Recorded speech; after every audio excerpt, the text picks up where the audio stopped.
عبدالمطلب جد پیغمبر یه دونه کنیز داشت به نام صحاک با صاد و هی دو چشم. این کنیز حبشی شتر چرون بود، شترهای عبدالمطلب رو میبرد بیرون مکه و میچروند. زنی بود بی پروا. روزی یه غلام حبشی از اونجا رد میشد به نام نفیل. یک غلام حبشی رد میشد به نام نفیل، چشمش افتاد به این زن شترچرون، رفت جلو، دید نه، زنیش بی پروا، بی پروا، موقعیت هم مناسب و عمل خلاف شرع مرتکب شد. نفیل غلام حبشی با این زن به نام صحاک. پس از چندی این صحاک حامل پسری به دنیا آورد. اسم این پسر رو خطاب گذاشتند. خطاب که موقعی که امیرالمومنین رو آورده بودن تو مسجد، زبیر شمشیر کشید به عمر، گفت یبن الضحاک، پسر ضحاک. عمر خیلی ناراحت شد، گفت چرا اسم اونو بردی؟ نمیدونم، چون میدونست اون معروف به خلاف بود. پسری به دنیا آمد به نام خطاب. حضرت عبدالمطلب با خبر شد، دستور داد که جناب صحاک و نفیل رو داغ زدند و از مکه بیرون کردند. منتها برای این که صحاک دستش خالی نباشه، چند تا شتر هم در اختیار صحاک گذاشت، گفت برو دیگه نمیخوام برای من کار کنی، این چند تا شتر هم مال خودت، برو صحرا، هم دیگه تو مکه پیدات نشه.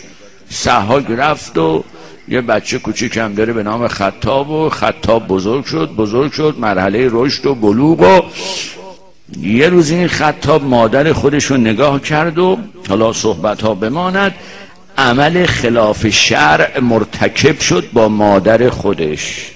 بار دیگر صحاک حامل شد، از پسر خودش حامل شد، دختری به دنیا آمد.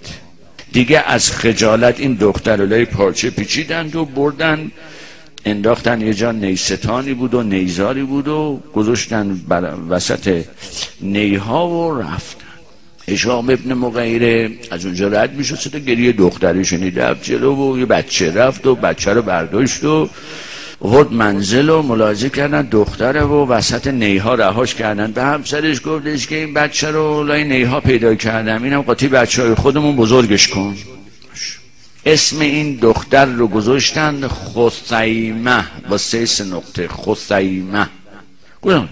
این دختر بزرگ شد و به مرحله بلوغ رسید و یه روزی خطاب از کنار خونه هشام ابن مغیره رد می شد، چشمش افتاد به خثیمه، عاشق خثیمه شد. خثیمه را از هشام خواستگاری کرد، با خثیمه ازدواج کرد. خثیمه که کیه؟ اونه دختر خودشه، از یه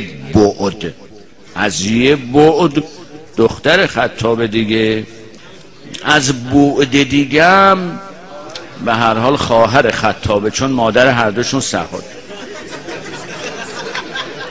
ازدواج کرد با خثیمه. پس از چندی از خطاب و خثیمه متولد شد عمر ابن الخطاب لعنت الله.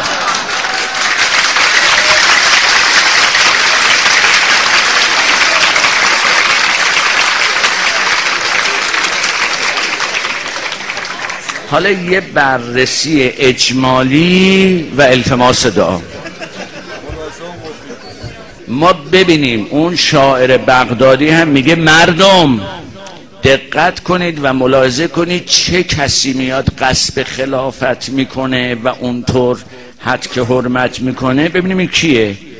من کانم امه اخته و عمته و ابوه جده و خاله اجدر بأن یبغض الوصی و ان یجهد بیعته یوم القدیر. مردم اون کسی که مادر او هم خواهرشه هم عمشه.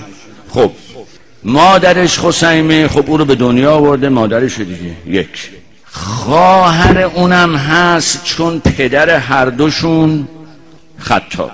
عمه عمرم هست چون عزیه بودی، این مادرش خواهر پدرش دیگه، خواهر پدرم میشه عمه، پس هم مادرش هم خواهرش هم عمش.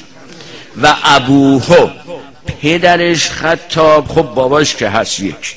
جده، جدش هم هست یعنی پدر بزرگشه چون پدر مادرشه یعنی پدر جناب خثیمه. و خاله، دایی عمرم هست یعنی برادر مادر عمره، برادر مادر رو هم داریم. پس باباش هم پدرشه هم جدش هم داییشه.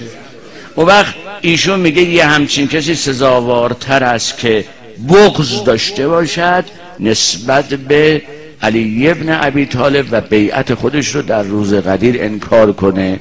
حالا به هر حال همه با هم لعن الله عمر ثم ابابکر و عمر ثم عثمان و عمر